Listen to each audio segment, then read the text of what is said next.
What's up, guys? Welcome back to Nyaumboh at Romi TV Africa. We are back to your screens as we never left with the host Clovince. I'm here with my co-host and my guest as well, as you normally see us. Happy International, is it men's conference or men's day? It's men's conference. Well, men's day. Najua kuna mambo mengi kama sisi hapo nje. Yeah. Hakuna mtu ametuwish. By the way, but we are here to wish for ourselves. Kwanza mimi mazena feel very bad. Yani nimeisha nguvu leo. So do you mean mtu anaweza ni do you mean all these circle, all these ladies, all these people want to surround our lives, they can't wish us a happy men's day? Mimi yani hata sijui niseme nini. Watu sijui wamekuwa namna gani. You can see sasa kitu pekee wanaweza tuma kwa text ama kwa WhatsApp ni morning. Yani hawajui kama kuna International Men's Day today. I think we should be seriously, ladies, be up to date. You must consider us very well. Not to watch news. Najua news. Hawapendi news. Maybe that. Na imagine leo ingekuwa ni Women's Day. Zile messages tungekuwa tumeona. Zingine unatusiwa. Kwani wewe hujui leo ni nini? Hizo kelele jameni. So with our day wanasema kila kitu sawa. Sisi hata umeona mtu akikuwishia happy birthday. Lakini kosa kumuwishia. Ataanza shughuli. Kwanza kumpost. My birthday was the other day. My birthday was the other day. A few people didn't wish birthday. A few. Let me say around 20, 30. But there are a lot of people in my contact. They just see, oh, birthday, but scroll. Kwanza kama mimi manze niko na 3000 contacts. Na au 3000 hakuna hata mmoja amesema happy International Men's Day. Amfanyi poa. Ama squeeze tumebadilisha jenda. Amfanyi poa bana. Amfanyi poa lakini mchange. Watabadilika. So we let them know we are there. They are up to it. Najua watachange. So how have you been? I'm good. It's a while since it's a while since tufanye last week show. Yeah, sure. And I'm pretty good because we're getting a positive feedback from the show we are having. Sure. At least every week we must get someone inspired from what we are talking about. Yeah. Someone who is going through a challenge we are talking about. And they are willing to get the positive talks that we normally have. Okay. So guys, we are very much pleased to have you here as our viewer. We are very much to get from you your feedback and what you will really wish us to talk about.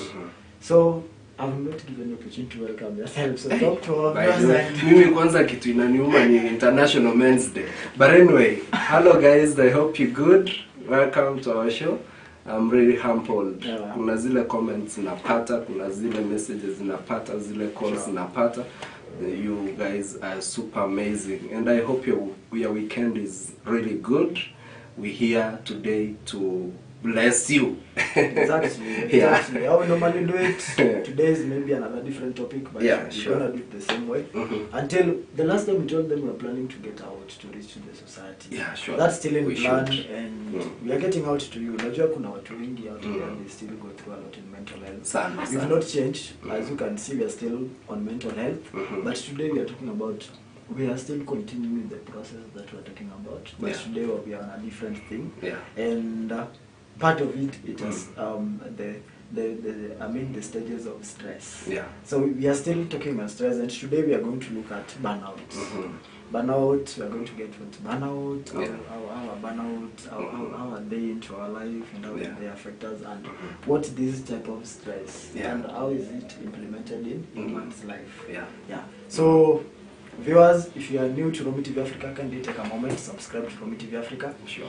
If you want to send us a message in whatever we are going to go through, or whatever we are going to talk about, there's a number going down below there. Just send us a message, and then WhatsApp, or go to our social media pages. That is Facebook. If you're watching us live from Facebook, comment down there. We'll get your comment. If it's YouTube, go to the comment section and tell us what you are thinking, and tell us where you're watching us from. So my brother, welcome, and we are going to have our today's talk. I hope someone is going to get a positive change of their life, someone who is getting down as well. Yeah, sure. So talk to us. What do you have for us today? Well. Today we're tackling a very serious topic. And this one, unajua watu wengine hata wajuangi wakienter into that stage. Exactly. Because once you in stress, inaanza kugrow in you. Ni kama ugonjwa ikiwa ndani yako. Kuna stages when we get to maybe window period and all that. So, stress nayo inapanda, inaenda ikipanda. Sure. And the other time we said that we're going to talk about how it is going and how we can be able to manage it. Lakini sasa tukasema we should get back and surely look at stress, we look at burnout, we look at depression, and then psychiatry. Those are the levels of stress. Sure. So today we're gonna tackle some important topic known as burnout and how it affects our people out there. Sure. Yeah. So guys, this is Romy TV Africa. The shows in your screens right now is Nyaumboh. Nyaumboh is always coming to our screens every Saturday from 2:30 p.m. Though we are always trying to be late, but I think we should really improve. Now next time, our director should improve and make us on toes. But Nyaumboh is always coming to our screens every Saturday from 2:30 p.m. to 3:30 p.m. So always keep tuned. If you like what we are talking about, don't miss this out any moment. And whatever, if you miss it, wherever you are watching us from, you can always keep watching and keep watching. Yeah. And contact us if you have an issue. Sure. So, to someone who is asking him or herself about a question, burnout. Burnout. I'm talking about burnout. What do you understand by the word burnout? If you leave out the word job burnout, the burnout itself. Burnout itself. Yeah. What's the meaning of burnout? Or this is a state of mental, physical, and emotional exhaustion. Like you get exhausted, something overwhelms you. Something goes beyond where you can, wanasema beyond my reach. Hiyo sasa hiyo ukikuwa exhausted physically, mentally and emotionally, then you are into a burnout state. So we are into job burnout. We can give examples of burnout, and we will talk about job burnout, most likely. So apart from job burnout, we still have different examples of burnout. Because we have a lot of things that you try doing.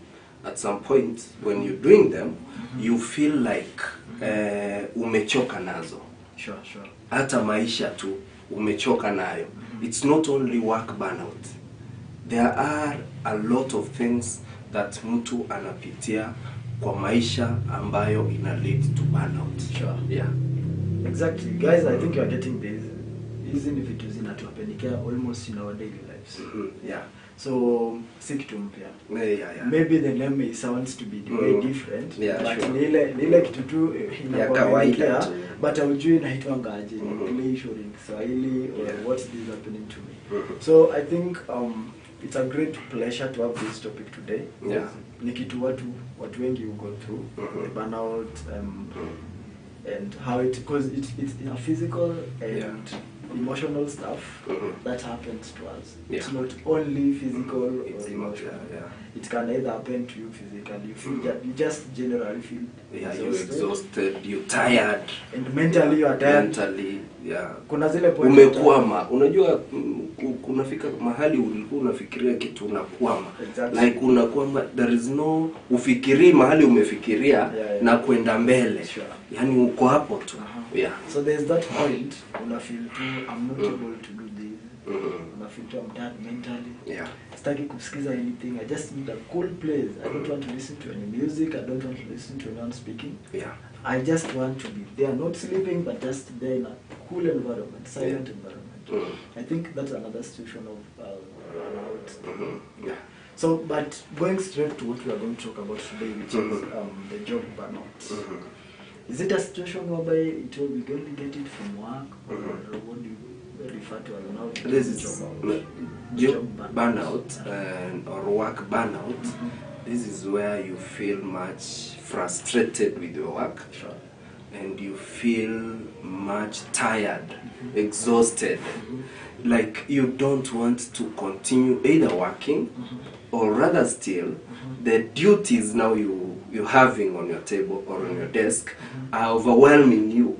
So ikifika hapo you feel like hautaki hiyo kazi tena. Ndio maana unaonanga watu wanasema I'm going to resign, I'm going to kuacha hii kazi.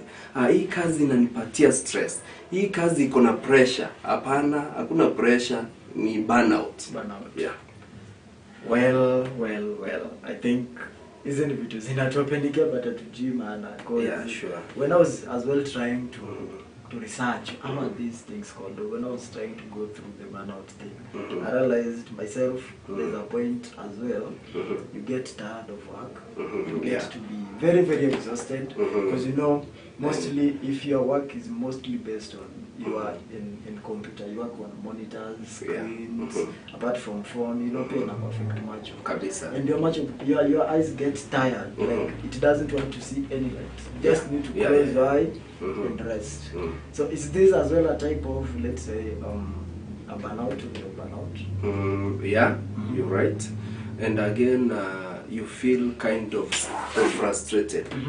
Hata kuingia hivi kwa a new tab, and you want like to get something, like you want to sign in something, unapata like hutaki, unasema kwanza hii ni nini nafanya. Kuna wale watu hata kwa application ya kazi, mtu anafika mahali alikuwa amefanya vitu zingine, amechoka, and then anafika mahali anasema why should I even apply for this? So hizo vitu zote, hizo frustrations and all that, you always feel tired, you always feel exhausted, you always feel frustrated. So on still burnout, we normally have these signs that you might experience burnout. I know we have different we have different signs you can experience.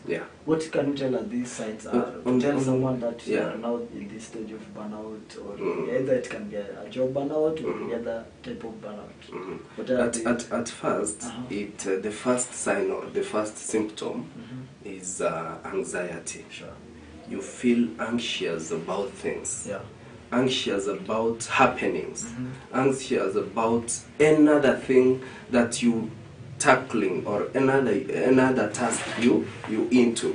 So this is now where you feel like kitu yote hivi ya kazi ama kitu yote hivi inakupatia like some fear. You feel, unajua kuna watu pia huko nje wanasema anxiety ni nini? That's fear iko instilled in you. You feel like, can I really do this? Am I going to do this? Am I going to make it happen? So hiyo is one sign and symptom of burnout. The second one, ukiwa like una feel emotional numbness. Kuna ile una feel like emotionally you not umeona ukichapa mtoto to an extent ana feel like hakuna pain. Ama mwizi akichapwa vizuri, kama juzi niliona mwizi akichapwa, and then mwizi akichapwa vizuri hivi anafika anasema sasa wewe nyinyi nipigieni tu, like mwili umezoea. That's numbness. So on the emotional numbness, ni unafika like you don't show emotions uko tu. And remember one thing, people or human beings were created to show emotions. If they can't, then wamefika kwa hiyo stage ya emotional numbness. Another thing is lack of sleep. Yani unasikia you just tired, you don't even want to sleep, you don't even have that small, you stay awake all night.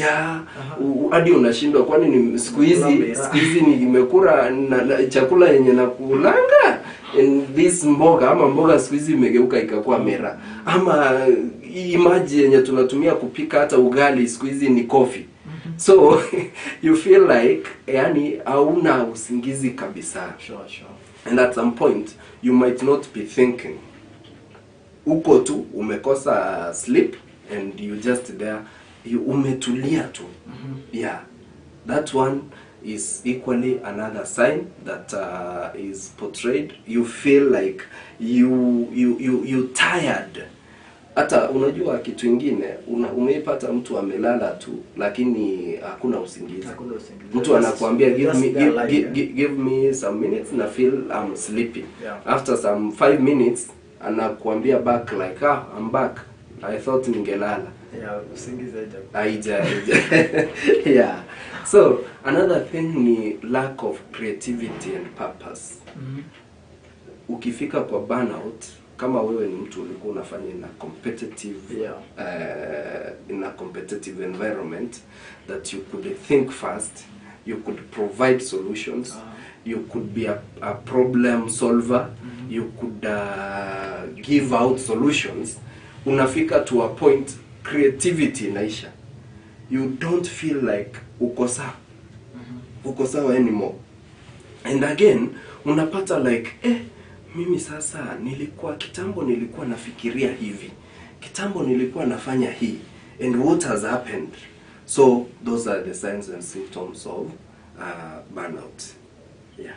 So in lack of creativity and this purpose thing, do you mean a point whereby someone just gets to be uncreative? Are you sure? Is it a point whereby maybe okay, let's take for example football. Yeah. Football is a game of skills. Yeah. And most people, you have to work hard to gain skills. To gain skills. The other day I was talking with my friend. My friend told me Cristiano Ronaldo is a footballer who have to work hard to play football. And like, by the way, someone told me ukienda kwa Cristiano Ronaldo, the only breakfast ni tisi tu. Yeah. You have to. Yeah. So I was told like Cristiano Ronaldo, he has to train very hard to play football. Yeah. And like Messi, who can be there for 2 weeks, 1 month without training and can still play. Yeah. So is it what does this mean? Like, is it a sign of burnout, or does it really mean you have to do it? Because it depends. There are people who got this talent naturally, and there are people who have this on doing daily practice. So, but on the same like lack of creativity and purpose, I'll get you back to the CEOs of companies.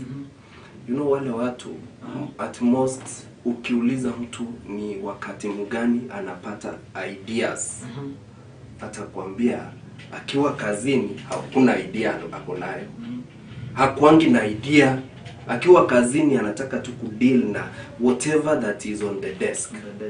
Lakini akifika nyumbani kwake akioga kwa hot shower, hapo sasa ideas zinafanya nini? Zina flow. Like burnout can't allow you to meditate. It can't allow you to have even 10 minutes ambazo ni zako, like you'd want to kukaa hivi 10 minutes. Unafikiria maisha yako, unajifikiria na kujirudia in a quiet place. Sure. At some point unakuwa distracted. So kuna ile creativity yenye watu wanakuanga nayo, like Messi has an inborn creativity in playing soccer.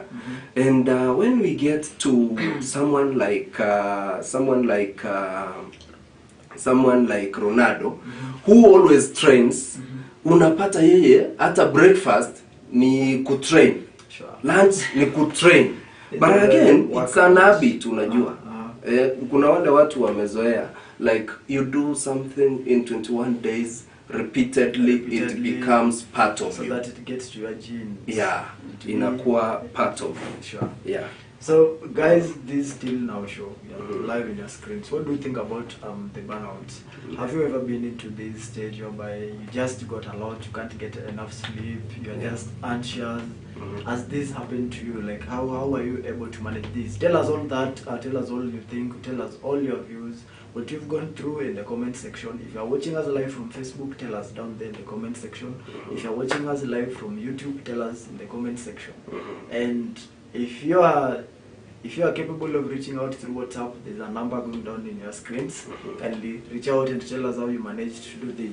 So Doctor, before we have a short break, what can you tell someone who is going through these stages, someone who has already started seeing these symptoms in their life? What can you tell such a person? The first thing is you need some few minutes with yourself. Talk to yourself, to your inner self. Nasikianga watu wengine wanasema kuwa na mkutano kwa akili. Think about your life. Think about where you've got yourself out of, and think about where you are. Think about the future. So once you always reflect from the past, you will find some sense of direction that will keep you moving, that will keep you going to the future. So after that, you get to establish what is happening in your life. Once you get to establish the problem, then you can be able to reach out to someone who can help you. Yeah. Guys, we are taking a short break. We'll be right back in our screens. If you are new here, kindly subscribe from TV Africa and click the bell down there so that whenever we upload a video, you normally get it. Yeah. We will be coming back in just a few minutes. Okay.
Welcome back, guys. We are back. We are still on this same topic, but right now we want to see the differences. What differences do we have?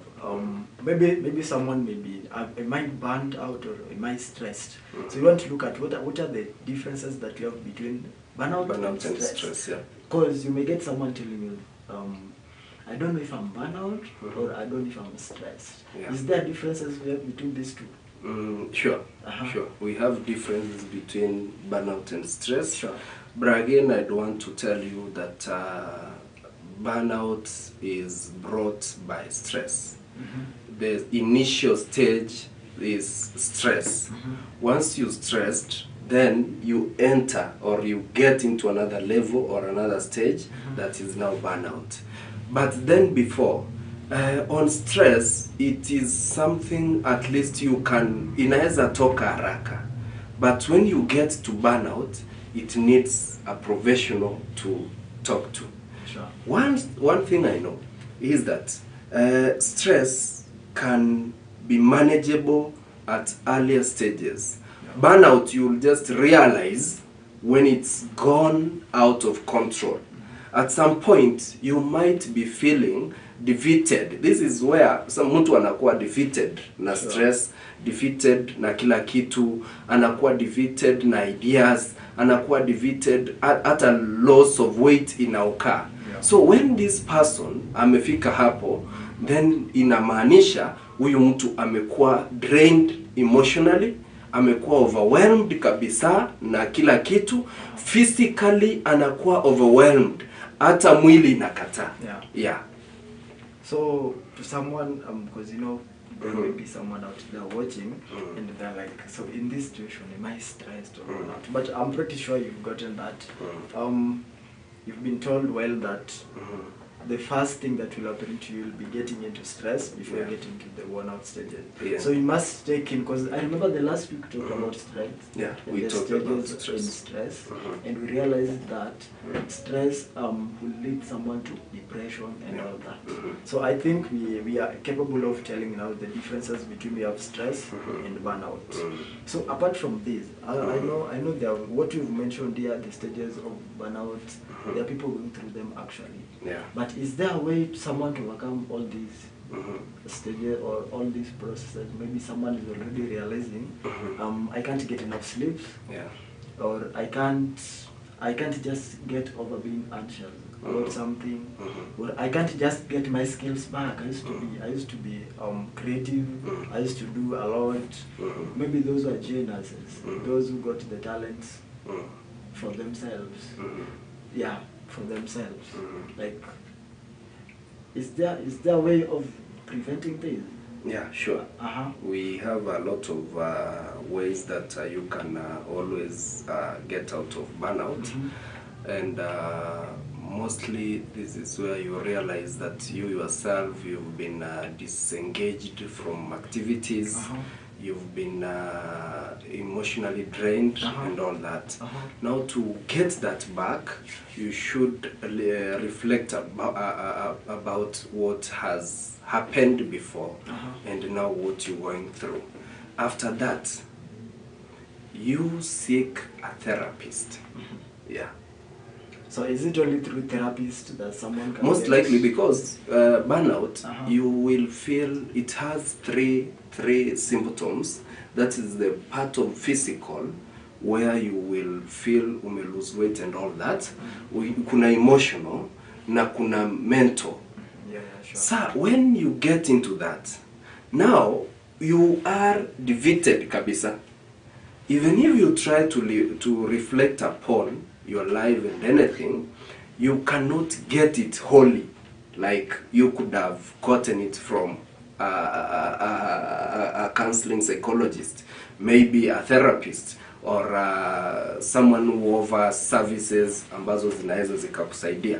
Then you need someone to talk to, because this is where you feel disoriented, you feel overwhelmed, you feel umeisha kabisa kila kitu. And many people at this stage, they start now thinking about killing themselves. They start now thinking about how unworthy life is. Then that means huyu mtu amefika mwisho. But then hajafika mwisho, because ukifika mwisho ni wakati umefika kwa depression. If you don't kill yourself kwa burnout and kwa depression, then you go into a mental fight that is psychiatry. Which is very serious stage. Tutakupata kwa barabara, umeanza kutoa nguo and all that, umeanza kukimbia hapa na pale, umeanza kufanya hii na ile.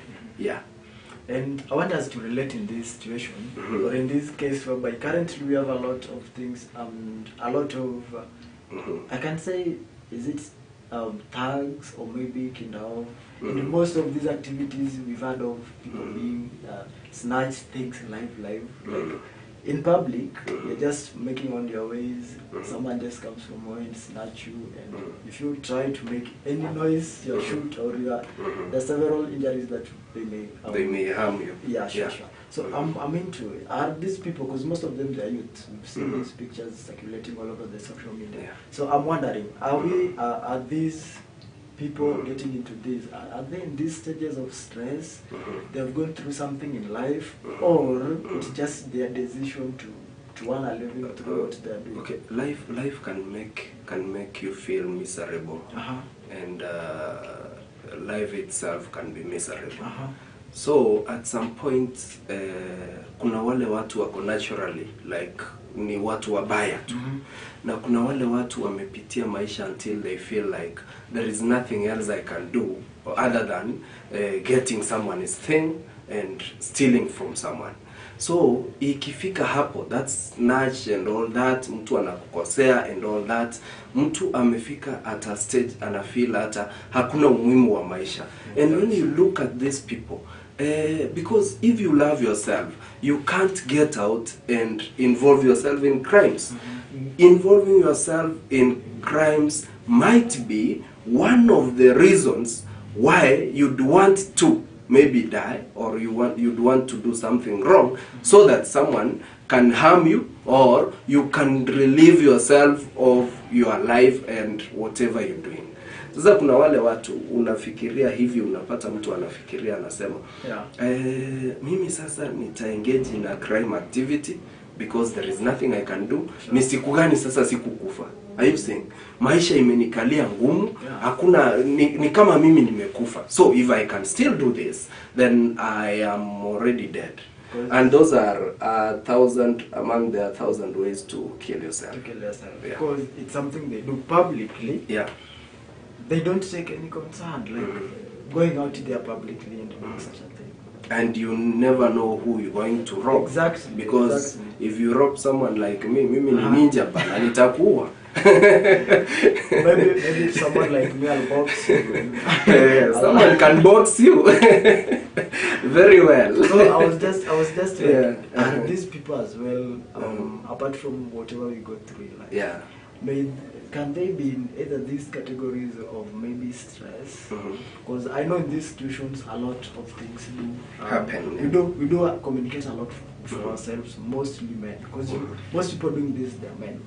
And the other weekend we talked about men. We normally consult our minds, consult our brains, and we make decisions for ourselves. We don't speak out mostly, but we said men normally speak out to help with the situation. But now I'm like, to an extent of doing this, is it what we are going through in life, or so? What can you say about it finally? Because to me it has been, it has been kinda a worry. Why would someone do that in public? No, people are going through a lot. The first thing, I'd wish that before you act or before you do something, at least think about yourself, think about life. And that's where now you find people have lost the meaning of life, the meaning of living. So if you have lost the meaning of life, then you should at least find something small that is worthy living for. At least, kuna wale watu, some of them I do ask people, why should someone involve himself or herself in a crime? Why should you get into that? Why should you think that this is the only thing that you can do? Whereas we have a lot of options, we have a lot of things that you can involve yourself in. This is a person who has been going either through something and now thinks that there is no otherwise in life. There is nothing I can do. There is nothing that I can be doing to keep myself going. So, first of all, think about yourself. Have a meaning of life. Think about your life. Think about the people who are closer to you. By then, watu wengine, they think like people don't care. People do care. People do care. Reach out to people and tell people you have a problem. If people can genuinely get it from you, watakusaidia, instead of involving yourself with crimes. The problem is maybe going to someone with high expectations, or maybe this is another thing that maybe why people may not be reaching out, because you may be going to someone with a lot of expectations. Maybe if I tell somebody, you will be giving this to me, but I think it's not about what you are going to be given. It's about having a talk with someone. It's about someone giving you a ear, someone listening to what you have, and maybe if I don't give you, maybe you may become with the expectations of maybe you'll get funds, and it's not really pesa hakuna kila mahali. Exactly. Yeah. People are all looking for it all over. And the point, actually, let me say this. I didn't mean this to say, but let me just say this. Yesterday night a friend called me. Yeah. And this has been a long friend of mine. A long time friend. I won't mention the name, but I think if he or she watches this, I just don't want to specify which gender. Okay. But if he or she watches this, naweza kuwa mimi. Yeah, sure. I can be either you. Okay. And it was like, I was just cooking. Yeah. And I'm hungry. I was cooking. Then on the way, gas yangu ikaisha. Oh. I was cooking. Then on the way, gas yangu ikaisha. Yeah. I'm feeling guilty because atajijua, because I think ni yeye tunaongea na hiyo story. But just giving an example. There's no hard feelings. But just giving an example. Yeah. Gas yangu imeisha on the way we were cooking. Yeah. So I'm like, so what did you do? I'm hungry. Then I'll insist I'm hungry. I didn't do that and that. But you know, people do have problems. Yeah. You know, when you are calling me, you don't know the problems myself I have. You are going through. And you may be calling me with expectations, or maybe if I say this person may help. Yeah. In the situation when you are calling me, maybe I'm financially down, or maybe I have my own stuff somewhere. Yeah. So I was like, oh, I'm sorry. I'm very, very much sorry for that. Then the dude was like, how will sorry help? So I was like, what do you want to do? Seriously? Seriously? And you called me? You just called me. Actually, it was around 10 p.m. So I'm like, what do you want me to do? Like, I didn't say that, but I was just to myself like, what do you want me to do? Because you just told me this, and I'm like, I'm sorry. Then you're like, will sorry help me? By the way, it's an idea. Anyway, it won't help you, but I'm sorry like for the situation. You just said it to me. Sure. I gave you a year, I was listening to it. But now I'm sorry for what happened. So before I moved to the next step of us looking how can we help the situation, the dude was already like, will sorry help me? Yeah. And you know, you might say, I'm sorry, I can't help you that much. Maybe I can give you this amount. And then someone anakukatisha like... Then finally, I got relieved when the dude said, I don't need that story right now. Let's hang up the call. Because I said sorry. Like, do you think people can move on that way? Like, honestly. So that's a very hard situation. I was trying to relate to why reaching out to someone of maybe having high expectations without knowing what's going on the other side. I think to me, if it's a conversation from my end, if I'm calling you, I'll be like, oh, I was doing this, and this happened. Are you in this situation, or can you be of help in either way? But I won't come up with a story direct telling you, oh, daktari, nilikuwa napika, gas yangu ikaisha. Then you tell me sorry and I be like, sorry, help. I just told you what happened. I didn't have your expectations. If you tell me sorry, that is, you understand what I'm going through. So from there you may say that, oh, Clovince leo, Amanda, or bro, today, I can't help you, but let's see tomorrow. You see that? So I ended up hanging up the call, but because of the approach. That reminds me. That reminds me when a friend of mine called me the other time. Alafu alikuwa anataka financial assistance. By that time I had a lot and I was almost going into overdraft. Sure. And after that ananiambia like I need some cash. Nikamwambia okay, you need some cash, yes. Like how much? Akaniambia I need 10k. Nikamwambia oh, 10k. Yeah. But at the moment, I cannot manage giving you 10k because I don't have that much amount. Sure. And then the person on the other side tells me, kwani wewe unakosa pesa? I always know you like mtu mwenye ako na pesa. Kwani leo zimeenda wapi? Seriously, did you give me that money to keep for you? You didn't. I have my own budget. I run my own things. I run my own businesses. And that means when I don't have cash, if I don't help at that moment, we don't stop becoming friends. You don't act like ni pesa ulipatia mtu akakuwekea. Seriously. You need help. Yeah, you need help. Na huyo mtu akikwambia now what I can afford to give you is 100 bob, utakuwa bado umebaki na 990 na 9900 hautakuwa pale kwa 10,000. So guys, tujunge tu vile tunajibu wenzetu. Guys, in short, what we are trying to mean here, we are not trying to relate to our friends or sure. to be like we are trying to correct you, because we are all humans and errors are for us all. But the point here is simple. If you get someone who can give you a ear to listen to you, whatever you have, let's take advantage of that person. Not everyone will give you a ear to listen to you. So when going to these people as well, let's not have a big expectation that may not be met by the other end. Because this person you are trying to reach out to, you don't know what they as well they are going through. So before making a conclusion, before coming up with high expectations, let's give a ear from them as well. Let's get a response from them and we give them time. So as we are coming to the end of our show today, because today we've only talked about the burnout and the stress.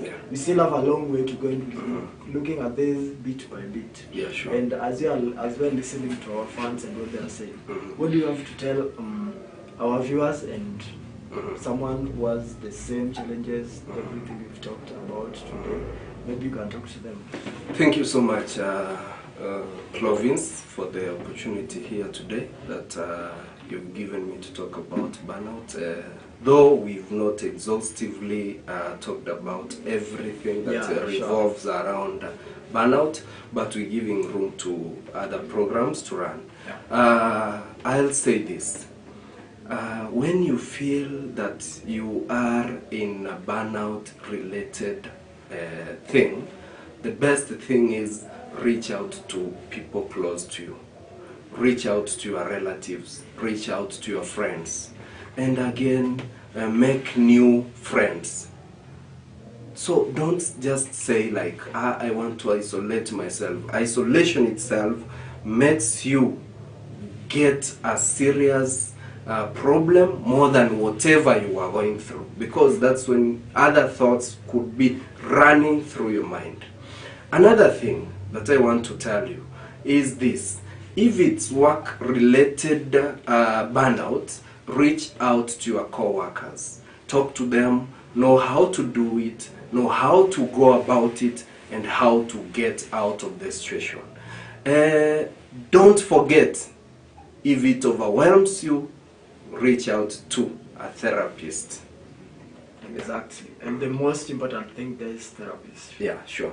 There's a lady we had a show with her some time back, and she said up to date she still attends the therapist and I mean the sessions with the therapist, and they really helped her out. And she was out of the situation where she was in. She has been through a lot in life.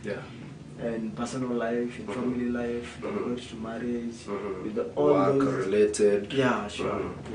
So I think the point of getting out to therapists can really help. And as well, guys, we always here. If you have any issue, you can always reach out to us. If you want us to as well have you in one day in our sessions here, you share with us our story. You can reach out to us. And we'll have you, we'll host you here, you'll share your story with us, whatever you've gone through. If you know someone who knows someone who as well going through mental torture or anything of mental illness, we'll always be there. So just keep in touch.